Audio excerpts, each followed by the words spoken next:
Welcome to Capital E. It's late on a Sunday night for us, so that may be something to do with the technology having fallen asleep a little bit here. But it's good to hear your voice again, Dirk, and it's been good to have been in touch over the last little while. Capital E as an organisation, we're a creative hub for children and young people based in Wellington, the capital city of New Zealand, but we're a national centre for creativity. And that creativity, the creative connection that we have with young people takes two main kind of streams. Live creativity, which encompasses elements of what we do, and digital creativity, which is the other part of what we do. And of course, more and more those things have been converging. And we'll talk a little bit today about some of that convergence and about holding on to the preciousness of live performance while utilising as much as possible digital technology to engage young people as well. So I'm Stuart, the director at Capital E of the organisation. And hi, I'm Marianne, creative producer for live performance, and we'll hand over to Sam now. Hi, I'm Sam, and I look after the Media Lab here at Capital E, and I'm very excited to be presenting here today, talking about one of our projects that we're doing in collaboration with the theatre. So I'll be here on this set, chatting to you today. Cool. So we have the TV studio here. We have a Media Lab, which is largely a suite, a creative suite where young people can come in and create anything digital, from game design to 3D environmental design, music production, video post-edit, post-production, a whole range of programs that we work in conjunction with the creative sector in Wellington here. There's a good game design industry in Wellington, and of course a strong film industry in Wellington as well. And so we're working with those industries very closely. We run a series of public programs and connect with Wellington, with the Wellington region through a number of programs across the year, and try and work with other institutions in Wellington, from Parliament to our National Museum to Papa, and a number of other organisations around the region. And then we have our theatre. So our theatre tours around the country every year. And we, all through our devising and development process, we engage with children in the making of every show. So our touring goes from the top of the North Island down to the bottom of the South Island. And we also have a biennial National Arts Festival, which I believe, yes, there's a picture there. Great, it's working. Yeah. So there may be a little video to play. We'll just check if we can play that video. This is a little bit of background about the festival.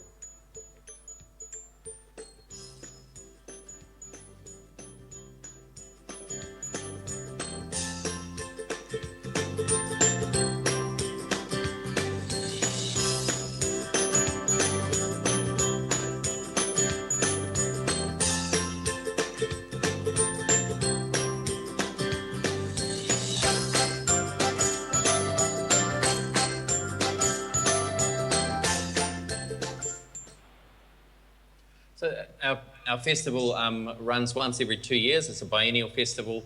We bring work from internationally, from overseas, and we commission work for the festival, and we find the best work that we can from around New Zealand as well. And back in 2009, a work that premiered in our festival was Kia ora Khalid.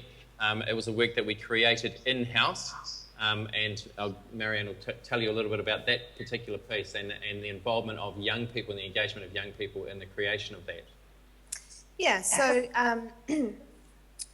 we interviewed lots of children, to refugee children and migrant children, to find out what their story was. And their stories were collected, and the final production featured 4 refugee migrant stories, which were an amalgamation of all the video interviews we held with children. Young people were involved with workshops, and young people were also involved on stage. So we had a choir of children on stage alongside 4 professional singers, and the show was produced and performed in theatre venues with full lighting and set elements. So we were able to work with 2 of New Zealand's top talents. Gareth Farr is a composer from New Zealand, and Dave Armstrong, a playwright and librettist. And we spent a lot of time, or they spent a lot of time in schools, and initially through schools, reaching families as well. We worked with schools where there was a high refugee and migrant population within those communities, and used the connection through that we had and the trust that we had through the schools network to get to know some of those families and get to know the stories. And so the final production of Kia ora Khalid were 4 stories that were an amalgamation of the different elements of people's stories and people's backgrounds that we had heard and that we'd collected.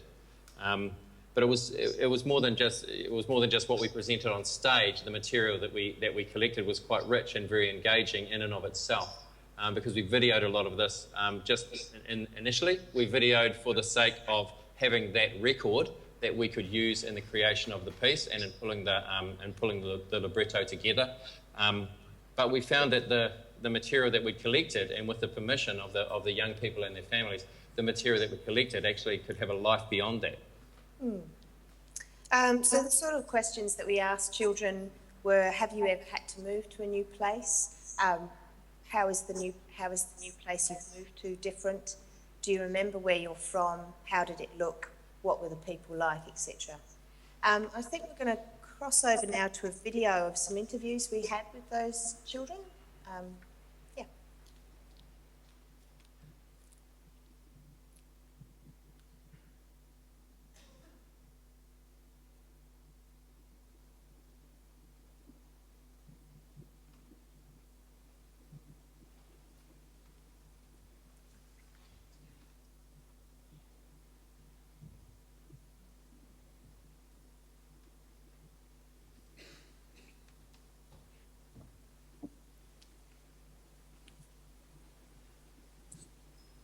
Can't hear the audio. Right. Well, having some trouble with the audio feed coming through there. We don't want to break the connection with anything, so we might leave that rather than try and fix it up just now. I guess one of the main outcomes, or one of the main things that we took away from the work that we did with these families was that both the composer and the librettist, the playwright, who we worked with, have come back to work with us numerous times since then, and have got something very have got a connection in the way that they create, and the way that they create work for young audiences. Have got a connection with those audiences that comes right from the very start of the creative process, and they've let us know that it's a liberating experience to create work in this way, because they feel that they've got the opportunity to step outside of theatrical convention, or outside of traditional theatre making, because the messages they're getting from young people, the stories and narrative that young people are bringing, and the connection they have with them during that creative process, almost gives them that kind of permission to do that. So they come back to us to work in between other projects for other audiences, come back to us to work quite regularly now, and find it a really refreshing experience. The footage from the interviews was edited into a documentary video installation and exhibited inside suitcases. So over to Sam to describe a bit more about that. Yeah, absolutely. So this video installation here was in the foyer of all of the New Zealand centres that we toured to. And so children and young people could come to these beautiful theatre venues, and they could watch inside these suitcases here, they could watch the real authentic stories of children and young people, just like them, who have travelled a great distance. Then they could go in and they could see the show, which was also featuring authentic stories about young people, with an ensemble of young people. and then they could leave and they could check in with these stories again. So they are touching base with who they are and their place in the world, and really being asked, you know, how they are able to call New Zealand home. What we did, because this was such a rich resource, we also put it up online using a technology called VoiceThread, which is almost like a big online scrapbook where children and young people can come and they can leave comments, they can respond with their voices or with video or with text. And we hoped that this would create a really cool online community for refugee and migrant families and for children and young people who are at school with these people. Cool. Yeah, Miriam. So our national tour went to 14 centres and we reached approximately 9,500 children, just to give you an idea of the scale of the work. Yeah. What's next? Yeah, I guess what we found from that time in 2009 is that the audiences had been kind of dropping for that age group, that 11 to 14 years old. There was a lot of things digitally that kids could be doing. There was a lot of other areas of interest for young people, and expecting them to come out for 50 minutes into a theatre, and that to be the only that to be the entire sum of that experience. It was what we found, and feedback from the young people that were involved in the storytelling, was that they really appreciated the opportunity to have their voices, their ideas heard beforehand, but also the opportunity to respond beyond that theatrical experience.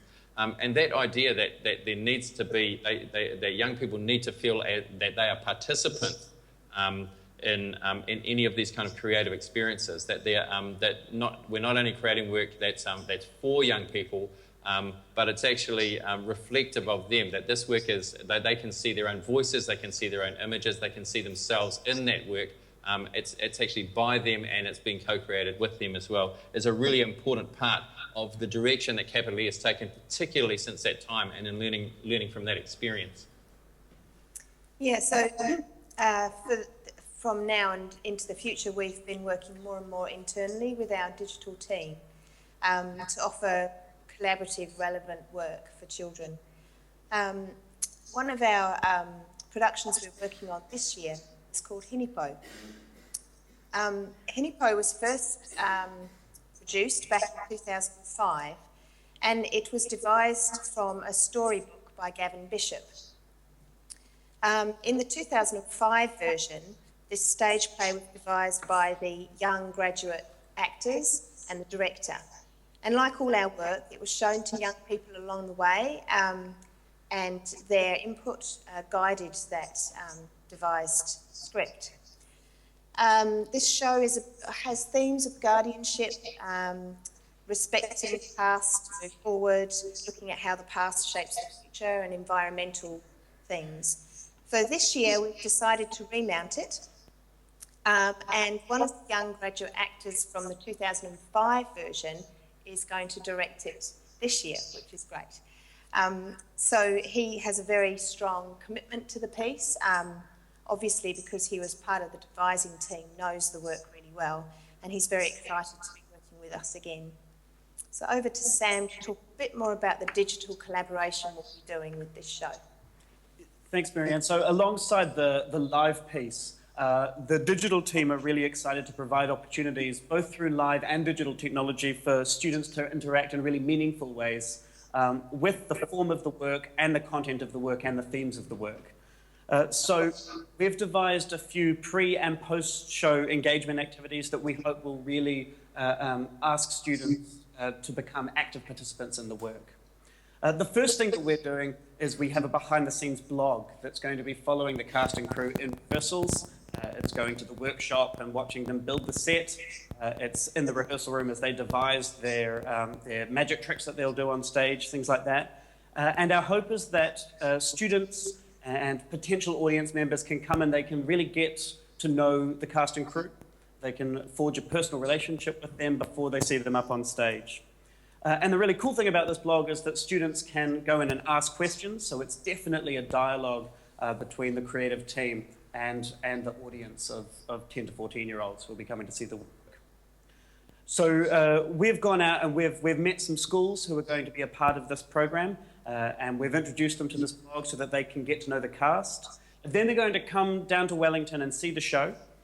After seeing the show, which runs for about 50 minutes, and so after seeing the show, they are going to get to meet the cast, and we'll have a short post-show engagement activity. Last year, we had a show that was all about games and gamification, and at the end of the show, we had a live quiz with the audience. This time around, they'll have a chance to meet the cast and explore aspects of the show in the theatre. Then they'll come back here to our digital studios, and first they'll get to have lunch with the cast, so to get to find out a little bit more about them and start that relationship. And then we've got two really cool activities that we're excited about. The first is in our television studio, and that's going to be creating an investigative interview piece, a live newscast show with the cast. So children will be interviewing the actors here on the set. And then all of the videos, all of the interviews that they make will then go up onto that blog and up on our YouTube channel for future audiences to see. The other thing that we'll be doing is working with the sound design from the show, the original composition by an artist named Stephen Gallagher. We're going to be introducing children and young people to, in our media lab, to a piece of software called Sony Asset Express. It's a free piece of software, and it allows children to mix the loops and the strings from the show. So they'll be able to use a piece of software just like this, breaking apart the different parts of the soundtrack and recreating it to give a digital response to how they found the show. Perhaps they can incorporate a theme or express an atmosphere of the show, and they get to engage with the sound designer of the show over 2 hours, creating and producing original music. So I think a short video just to show how Sony Asset works. We might be able to show it to you now and just give a sense of the sounds and the atmosphere of the song that students will be working with. It might be playing in the background here. So you can see all of the different tracks, the main vocals, backing vocals, guitar, etc., where students have been able to, so at the moment they're all playing together, and you can see we have gone in and we have done a little bit of manipulating that music. Dreaming by night, all I can do, watching time go by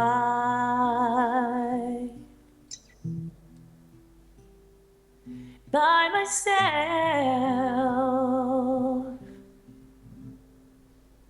all I can do.